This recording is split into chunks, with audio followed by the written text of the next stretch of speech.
I have a question for you today. How many trees are there behind me? Not just the ones that you can see close, but all the way up into the next peaks of the mountains in the distance. How many blades of grass are there in your lawn? How many hairs are on your head? How many feathers are on a chicken? How many? What are you counting? And why are you counting? Friends, let's get right down to the core issue. An issue that we've sort of been skating around the entire time we've talked about Sabbath. Sabbath represents an opposite to a way of life that many of us have become accustomed to. And that's why the nature of taking a Sabbath feels so distant or difficult for many of us. Many of us actually spend what we would consider to be our Sabbath day or hour or time doing something far less than restful.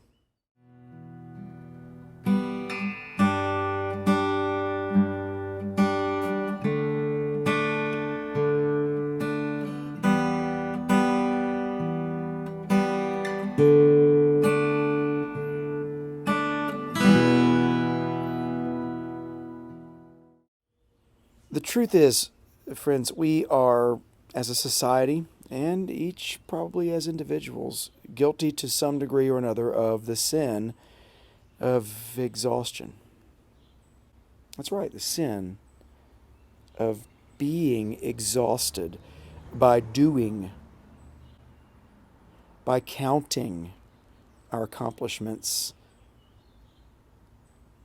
as if they in number achieve for us a greater life, rather than counting our blessings in our accomplishments, acknowledging the good we've done by the blessings that God has bestowed in each of us, and allowing those blessings to be the thing that we count and add up.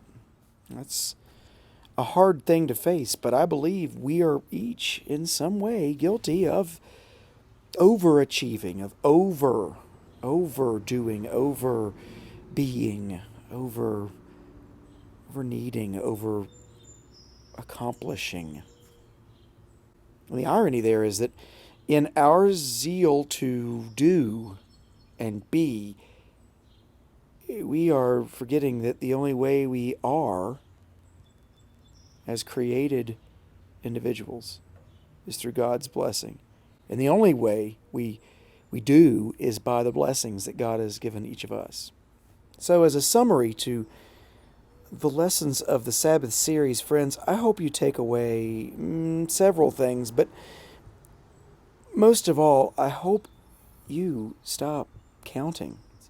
Stop living in a world where we value the number of items on our to-do list rather than value the gift of life that God has given us. And if you find yourself being more concerned with how many things there are left to do than with the great gifts that God has already given you, that's a clue.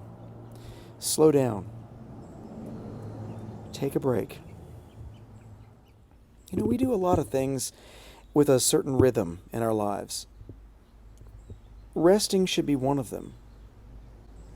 We should be able to plan our rests, to make the time, to be in presence with God's Spirit and in enjoyment of the accomplishments we've had by God's grace and by the abilities that God has gifted us with. But we should not allow the things we do to become the reward themselves. The number of things I've done, the number of accomplishments I have that I can count. That is not the prize.